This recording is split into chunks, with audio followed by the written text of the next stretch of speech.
नमस्कार दोस्तों। आज का वीडियो बहुत ही खास होने वाला है और आज के इस पूरे वीडियो में एक खास मुद्दे पर बात करना है जो कि कुछ महीनों से लगातार हमारे समाज में घटित हो रहा है।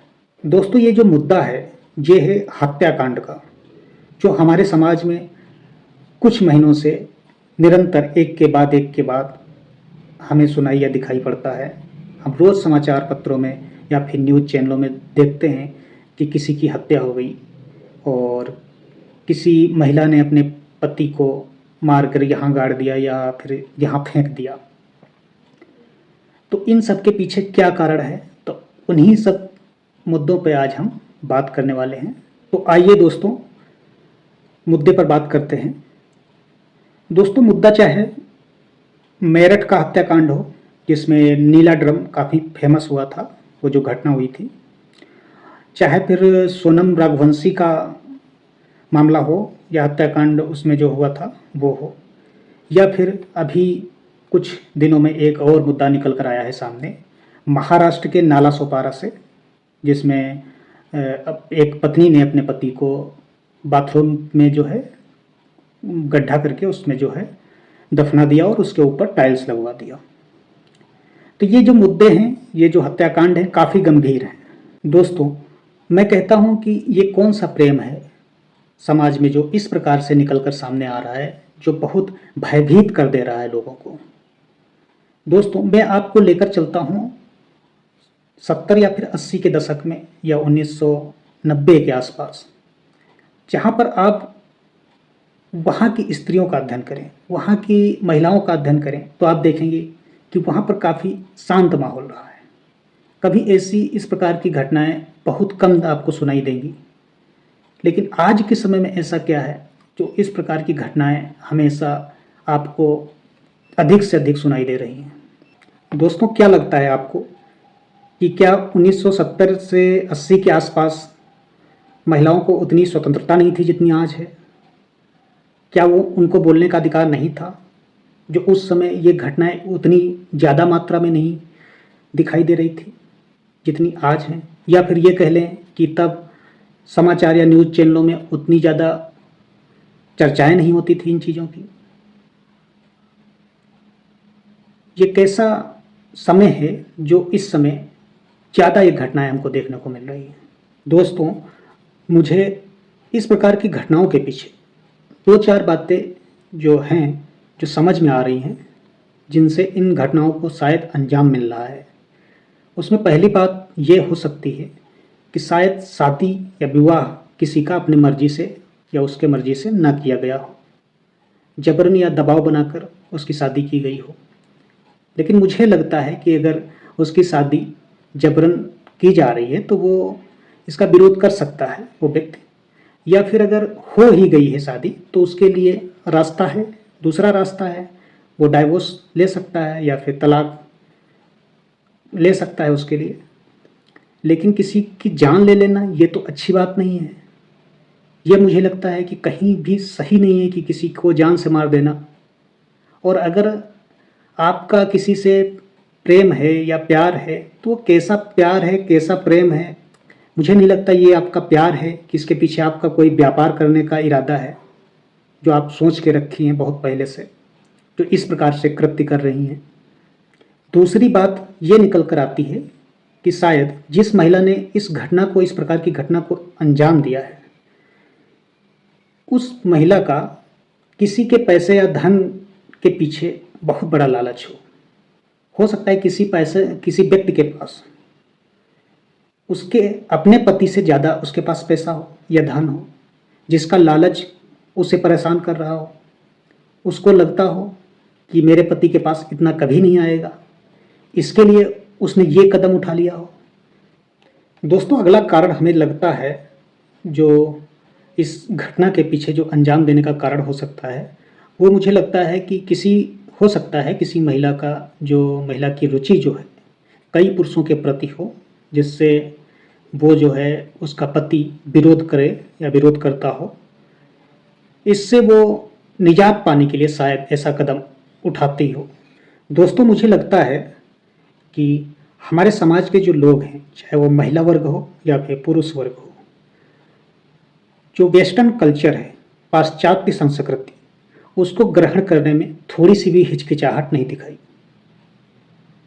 उसको ग्रहण बहुत जल्दी से कर लिया, उसको एडॉप्ट कर लिया और अपने को अपडेट करना भूल गए। अपने को अपडेट करने में पीछे रह गए और वेस्टर्न कल्चर को एडॉप्ट कर लिया, चाहे वो लिविंग हो या फिर इस तरह के कई सारे तरीके हों।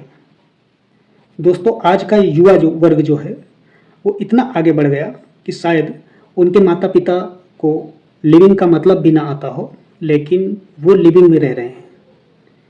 वो अपने घर में समझा भी नहीं सकते कि हम किस तरीके के रिश्ते में रह रहे हैं। उनके माता पिता नहीं समझ सकते कि इसका मतलब क्या होता है, लेकिन वो रह रहे हैं लिविंग में। इसी को कहते हैं कि अपने को अपडेट नहीं किया, लेकिन वेस्टर्न कल्चर को जो है अपना लिया। घर वाले अपडेट नहीं है उन चीज़ों से, जो चीज़ वो कर रहे हैं, लेकिन उन चीज़ों का प्रयोग लगातार हो रहा है। दोस्तों, समाज यहाँ तक बढ़ गया कि एक महिला का जो है किस्सा सुनाता हूँ मैं आपको। एक महिला थी जो सेल्फ लव करती थी, मतलब अपने को खुद से प्यार करती थी। तो उसका मानना था कि मैं किसी पराये पुरुष या फिर पराये व्यक्ति पे निर्भर नहीं रहना चाहती, किसी के दबाव में नहीं रहना चाहती, मैं बंधन मुक्त रहना चाहती हूँ, अपना स्वतंत्र जीवन जीना चाहती हूँ। तो उसने क्या किया कि खुद से ही शादी करने का फैसला किया कि मैं खुद से शादी करूँगी और अपना घूमूंगी टहलूंगी, जिससे कि मुझे मेरे ऊपर किसी का दबाव नहीं रहेगा। आगे होता क्या है कि कुछ दिन बाद उसको किसी पराये व्यक्ति के प्रति या पराये पुरुष के प्रति जो है आकर्षण हो जाता है, और उस आकर्षण के कारण अब वो सोचती है कि मैं इस पुरुष के साथ, इस आदमी के साथ मैं अपना जीवन व्यतीत करना चाहती हूँ। अब वो पहले से तो खुद से जो है लीगल रूप से शादी कर चुकी थी, खुद से सेल्फ मैरिज। अब वो करती क्या है कि पहले खुद को तलाक देती है, पहले खुद को डाइवोर्स देती है, फिर उस पुरुष के से दूसरे जो पुरुष से शादी करती है। तो लोग जो है आजकल फैसले तो बहुत जल्दी ले लेते हैं, लेकिन शायद उन फैसलों को बनाए रखना इतना आसान नहीं होता, जिनके कारण ऐसी घटनाएं हमारे समाज में देखने को मिल सकती हैं। दोस्तों, मुझे लगता है कि समाज में जो ऐसे कृत्य हो रहे हैं, ऐसे घिनौने कृत्य हो रहे हैं, कार्य हो रहे हैं, तो इनको रोकने के लिए जरूरी हो जाता है कि एक सामूहिक जागरूकता चाहिए और इसके पीछे एक कानून चाहिए। इसके पीछे एक ठोस कानून होना चाहिए जिससे लोग ऐसे कार्य करने से डरें। मुझे लगता है कि अभी तक हमारे देश में किसी भी महिला को फांसी नहीं दी गई। अभी एक फांसी की बात चल रही थी निमिषा प्रिया की, जो कि यमन में थी, तो उसको भी सरकार हमारी पूरी तरीके से रोकने की कोशिश कर रही थी। हमारे यहाँ जो हमारा कानून है वो महिलाओं के प्रति हमेशा लचीला रहा है। हमारे लोग भी, समाज में जो लोग हैं वो भी बस, ट्रेन या फिर अदर जगह पे कहीं भी देखेंगे, अगर महिलाओं को ज़्यादा तकलीफ़ या फिर दर्द में देखते हैं तो उनकी हेल्प करने की कोशिश ज़रूर करते हैं। लेकिन फिर भी अगर ऐसी घटनाएं निकल कर आती हैं तो शायद हमें लगता है कि कोई हेल्प के लिए आपके पास आएगा। दोस्तों, हमें लगता है कि हमारे देश में जिस तरीके से पशु पक्षी, पहाड़ या फिर झरना, नदी या ज़मीन कह लें, इन सब के लिए कानून बने हैं, आयोग हैं या फिर समितियां बनी हैं। महिला के लिए महिला आयोग बना है, तो फिर एक पुरुष के लिए अपने आप को महिला के खिलाफ निर्दोष साबित करने के लिए, जो कि निर्दोष है, एक आयोग क्यों नहीं बनता?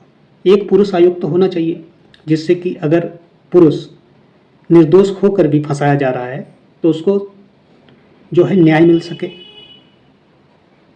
लेकिन अभी भी हमारे देश में एक पुरुष आयोग नहीं बना है।